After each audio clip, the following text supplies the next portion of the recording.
This film depicts a man sitting at a bus stop. Then, after arriving, a lady seats next to him. Now a character named Forrest Gump starts eating chocolate. He proposes to her, saying, "Do you want to eat?" She remains silent. According to Forrest Gump, "I can devour 1.5 million chocolates." He then notices her white shoes. These are Forrest Gump's favorite shoes. He remarks, "Your shoes are quite wonderful, and they are unquestionably comfy. My feet are hurting," she says. Then Forrest Gump says, "I've worn a lot of shoes in my life. I can remember the first shoes I ever worn if I concentrate hard enough." The story then shifts to a flashback. Forrest Gump is a child in this scene. He's visiting a doctor's office. He's getting fitted for a special pair of shoes with fixed steel rods. He has a curvature of the spine, according to the doctor, but his feet are powerful. "There's no need to be concerned. I'll take care of everything." As the doctor tells Forrest Gump, "I'll make everything well." Forrest Gump is taken out by his mother. "Never allow anyone to tell you that he is superior than you," she advises. "If Allah created everyone the same, He could make all children's feet look like yours. You, on the other hand, are a one-of-a-kind individual." He is known as Forrest Gump because he was impressed by the name of a distant relative. As a result, he is given the moniker Forrest Gump. Forrest Gump's mother wants him to have the greatest education possible. As a result, she enrolls him in a standardized school. However, the major claims, because of his low IQ, this child will not be admitted to this school. "No," says Forrest Gump's mother, "my youngster will attend a regular elementary school, according to the principal and the criteria for admission to our school. Forrest Gump does not meet the criteria. You should enroll him in school. It is for youngsters with specific needs, such as Forrest Gump." Later, though, Forrest Gump's mother persuades the principal. Forrest Gump has now been accepted into a standardized school. On the first day, no one offers him a seat on the bus. A tiny girl approaches him and asks, "Would you like to sit here?" She also finds a place for Forrest Gump to sit. Jenny is the name of this young lady. Both of them become close buddies. Forrest Gump and his mother are the only people who live in their home. Owing to the fact that he is an orphan, his mother rents out her home as a guest house, converting it into a source of revenue. As a result, visitors continue to arrive at their home. A singer once paid them a visit. When that singer plays a guitar, Forrest Gump starts dancing clumsily. His walking technique is unusual as well. When they travel through the market after a few days, they are watching the same singer on TV who was a guest at their home. He's also doing the same dance moves. This had previously been sung by Forrest Gump. People are enthralled by him and like him. Forrest Gump is giving the lady his story. After that, he suffers a heart attack. He claims that being related to someone is difficult. It could be the cause of a heart attack.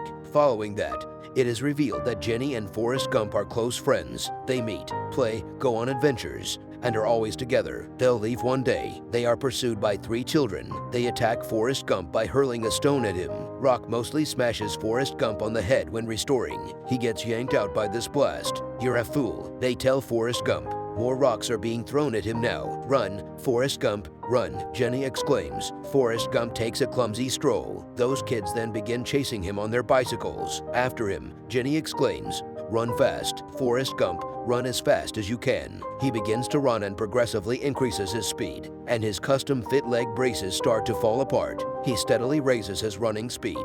He runs so fast that even his bicycle chaser can't keep up with him. For the first time on this day, Forrest Gump realizes his capacity to run. He is running for the first time. It is also displayed alongside it. Jenny lives close to Forrest Gump's house. She sneaks into Forrest Gump's residence at night and says she is afraid of the dog that lives in her house. That, according to Forrest Gump, is a vicious dog. With the passing of time, Jenny and Forrest Gump have matured. The same scene is shown again. For the first time, 3 children ran hurling stones at Forrest Gump. All of the children have reached adulthood. They're throwing stones at Forrest Gump once more today. They are transported in a jeep rather than on a bicycle. Jenny exclaims, "Run, Forrest Gump! Forrest Gump, get out of here!" While running, Forrest Gump reaches the ground. There is a football match going on there. A striker is sprinting and grabbing a ball in order to score. Then, as he leaves that striker behind, Forrest Gump runs too quickly. He takes off sprinting from there. "Who is he?" ask the current football coaches. "His name is Forrest Gump."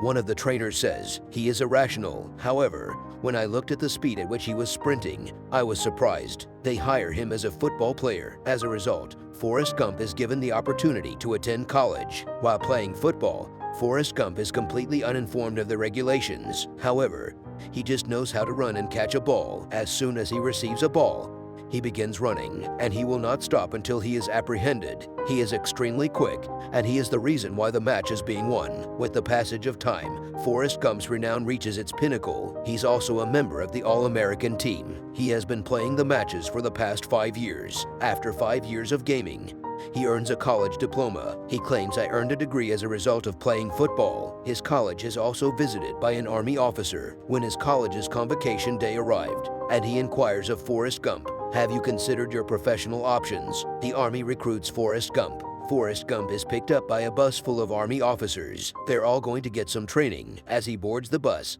he introduces himself to the driver as Forrest Gump. The driver responds, "It makes no difference who you are. The worm from the gutters. Please take a seat in the back seat." He makes his way to the back, but no one will give him a seat. In his boyhood, he was also denied a bus seat. When he was on his way to school, Jenny was the only one who had given him a seat. "You can sit here," says an awkward and obese boy with thick lips. Forrest Gump has taken a seat. "My name is Benjamin, but people call me Bubba," he says. "My name is Forrest Gump," says Forrest Gump. "People refer to me by the same name." Bubba informs him, "I wanted to start prawn work. However, he was drafted into the army. Prawns are my mother's specialty." In fact, Bubba always talks about the prawns as if they were the most valuable item in his life. "They're sending me to Vietnam," Forrest Gump tells Jenny. Jenny exclaims, "Promise me, if you detect any threat, you will flee immediately. You're not going to attempt to be a legend." He says, "All right, I'll do the same. One day, I'll write you a letter." Jenny then departs from there. Bubba and Forrest Gump have also arrived in Vietnam. Bubba replies,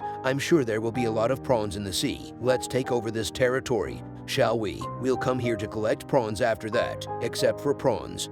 Bubba has nothing to say. To Forrest Gump, Bubba explains, "After we get back from here, I have a plan to acquire a boat. We'll also catch a lot of prawns from the sea. We will form a 50-50 partnership. For us, there will be no need for a home. We'll be able to sleep aboard the boat. Also, our caught prawns could be our meal. It's a good idea." According to Forrest Gump, they've been in Vietnam for some months now. Every day, Forrest Gump writes a letter to Jenny. When they get to a forest, they are attacked. They begin to flee because to the large quantity of adversaries, and they have a slim chance of surviving. Jenny has previously told Forrest Gump that, in the event of a dangerous circumstance, you will flee. You're not going to strive to be a hero. As a result, Forrest Gump flees. He is the race's overall winner. When he looks back to see what's going on, he runs as fast as he can. Even from afar, there is no one at his backside. Bubba comes to mind. While running, he returns to retrieve Bubba but is unable to locate him. However, he discovers an injured soldier who is similar to them. He picks him up and carries him to a stream's edge, and he goes back to look for Bubba,